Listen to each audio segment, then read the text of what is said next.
Écoutez ce que le même apôtre Paul va dire ici, c'est dans le livre des Actes des Apôtres, c'est dans le chapitre 26 et au verset 17 et au verset 18. Il raconte encore son témoignage et il va dire ceci, Dieu dit, je t'ai choisi du milieu de ce peuple et du milieu des païens, afin que je t'envoie vers eux et que tu ouvres leurs yeux pour qu'ils passent des ténèbres à la lumière et de la puissance de Satan à la puissance de Dieu.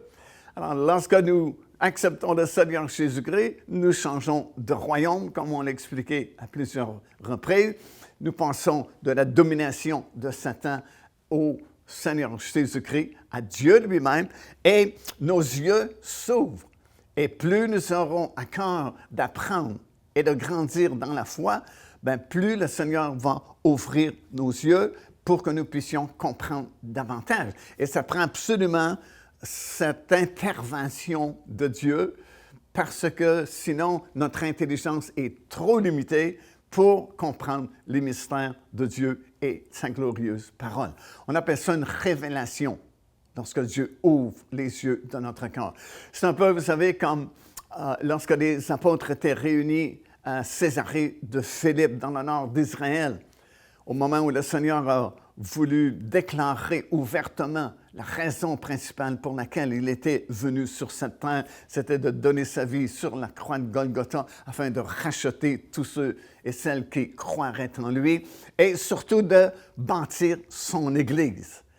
Et avant qu'il fasse cette grande déclaration, « Je bâtirai mon Église », il avait demandé à ses disciples 2 questions.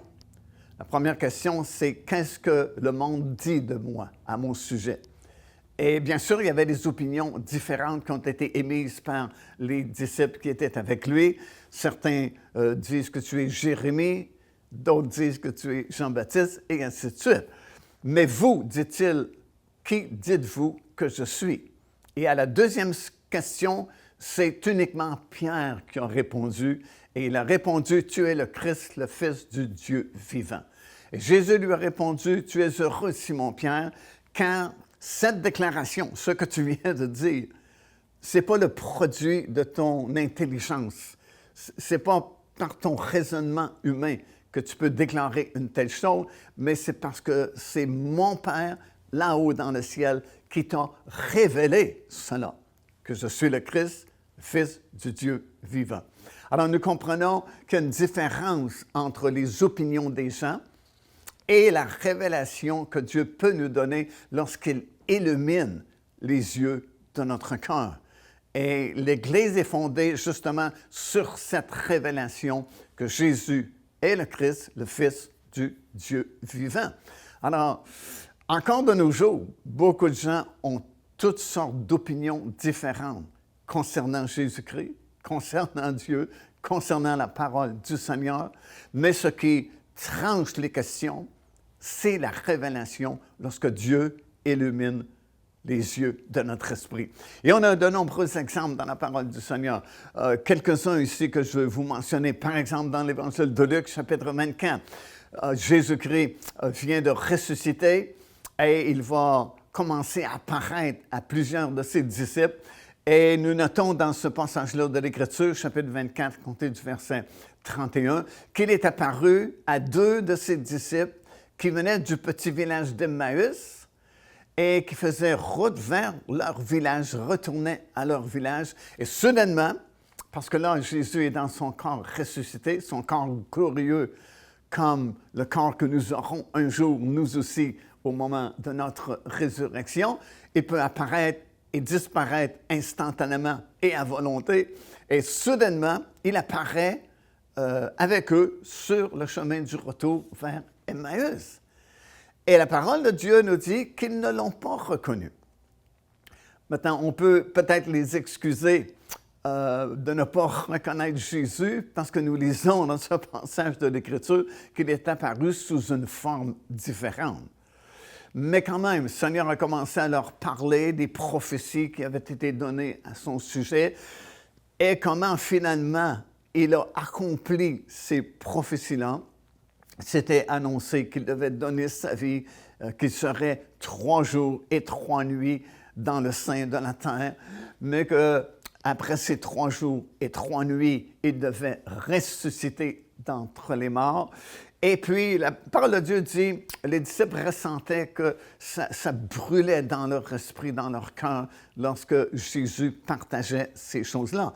Mais ce qui est intéressant, c'est ceci. Dans le verset 21, ça dit, « Alors, leurs yeux s'ouvrirent et ils le reconnurent. » Donc, le Seigneur a permis qu'il y ait une illumination qui se fasse dans l'esprit de ces 2 disciples qui retournaient dans leur petit village d'Emmaüs.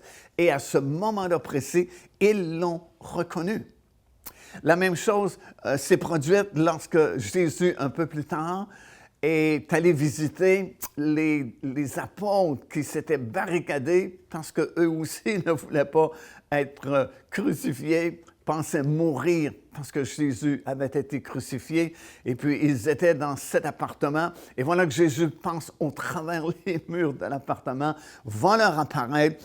Et puis, il va dire ceci, c'est toujours dans Luc, chapitre 24 et au verset 45 maintenant. Ça dit, « Il leur offrit l'esprit afin qu'ils puissent comprendre les Écritures. » Autrement dit, si votre esprit ne revient pas à la vie, si vous ne passez pas par le miracle de la nouvelle naissance, vous ne pouvez pas comprendre les Écritures de la bonne façon. Oui, vous pouvez les comprendre intellectuellement, et ça ne vous conduira pas vraiment très loin parce que les gens vont dire « Ah, il y a de la contradiction dans la parole de Dieu » ou vont ajouter leur opinion, la façon qu'eux réfléchissent. Et ça prend une illumination. Et c'est ça le miracle de la nouvelle naissance. Votre esprit reprend vie. Dieu illumine les yeux maintenant de votre esprit. Et c'est par révélation que vous allez comprendre maintenant la parole de Dieu. Et c'est pourquoi c'est tellement important aussi de recevoir le précieux baptême du Saint-Esprit, parce que le Saint-Esprit fait beaucoup de ministères en faveur des croyants. Et un de ces ministères, c'est qu'il révèle la parole de Dieu. Il est le révélateur des Écritures. Et plus vous avez une communion intime, une communion personnelle et une communication avec le Saint-Esprit, bien, plus les canaux de révélation sont ouverts très grands et c'est plus facile de recevoir ces révélations. Et vous avez beaucoup, encore une fois, d'exemples semblables que vous pouvez, même dans l'Ancien Testament. Il y a un passage vraiment très intéressant dans l'Ancien Testament, c'est dans le livre des Rois, c'est 2e Roi, chapitre 6, et puis il y a de nombreux versets que je ne lirai pas parce que c'est trop long, mais en résumé, voici ce qui s'était passé. Élisée était prophète à cette époque-là, et puis c'était pas un travail facile d'être prophète dans l'Ancien Testament parce que souvent, tu devais prophétiser des choses que les gens n'aimaient pas du tout à entendre et puis souvent, ça se retournait contre le prophète. Et ce fut le cas dans cette situation où on a voulu attaquer le prophète et même le faire disparaître, lui enlever la vie. Et puis, voilà que les armées sont rassemblées dans l'endroit où se trouvait le prophète, et c'est certain qu'il ne pourra pas y échapper cette fois-là.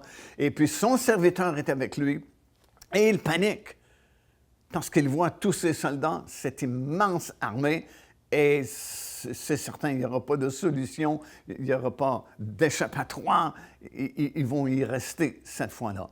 Mais le prophète lui-même est très calme, et il va prier le Seigneur qu'il ouvre les yeux de son serviteur. Il ne parle plus de ses yeux physiques, parce que ses yeux physiques sont déjà ouverts, voit ces armées qui sont rassemblées contre eux et qui vont avoir le dessus, c'est certain, mais il parle de ses yeux intérieurs, les yeux spirituels, les yeux de son esprit, afin qu'il puisse voir dans le monde surnaturel. Et le Seigneur a exaucé la prière du prophète et le serviteur du prophète a vu ces milliers et milliers et milliers d'anges qui étaient là tout autour sur les collines afin de combattre contre ces armées qui étaient venues pour enlever la vie aux prophètes. Alors, comment a-t-il pu voir cela? Par une illumination, afin que les yeux de son esprit puissent voir dans le monde spirituel.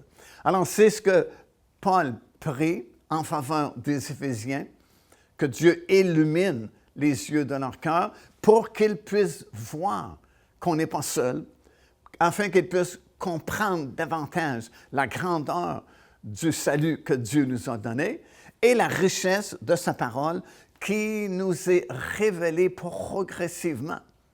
C'est certain que tu n'auras pas toute la connaissance demain matin de façon instantanée, parce que la révélation, elle est progressive et elle est proportionnelle à notre désir d'apprendre davantage. C'est certain que si tu n'es pas intéressé à la parole de Dieu, Dieu ne perdra pas son temps à tenter de te donner des révélations parce que tu ne les veux même pas. Tu n'es même pas intéressé à ces choses-là. Mais si tu es né de nouveau, ça devrait t'intéresser parce que tu aimes le Seigneur, tu aimes sa parole et tu veux davantage le connaître et davantage connaître sa glorieuse parole.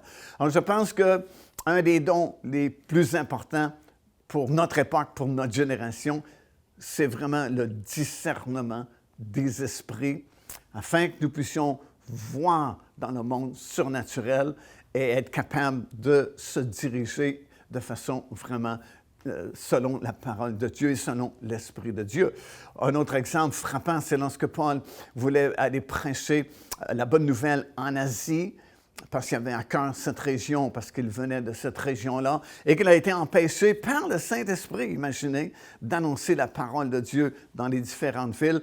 Ils se sont retrouvés à Troas, puis il a eu cette vision de ce Macédonien qui lui dit de passer ici. C'est ce qu'ils ont fait. Et puis à tous les jours, ils allaient sur les rives de cette rivière qui était dans cette petite ville. Et puis il y avait cette demoiselle qui les suivait et qui prophétisait la vérité. Ces hommes sont des serviteurs du Dieu très haut, sont venus vous annoncer la voie du salut, mais la source était diabolique, comme nous savons. Nous lisons ça dans le livre des Apôtres, chapitre 16, et Paul a chassé cet esprit de divination qui habitait cette jeune dame. Alors souvent, on est sans ressources humaines ou physiques ou matérielles, mais par la révélation et par l'illumination des yeux de notre esprit, nous pouvons discerner ces choses et discerner que ce n'est pas le Seigneur qui agit, mais c'est une autre force, une autre puissance qui agit. Donc, c'est vraiment très important.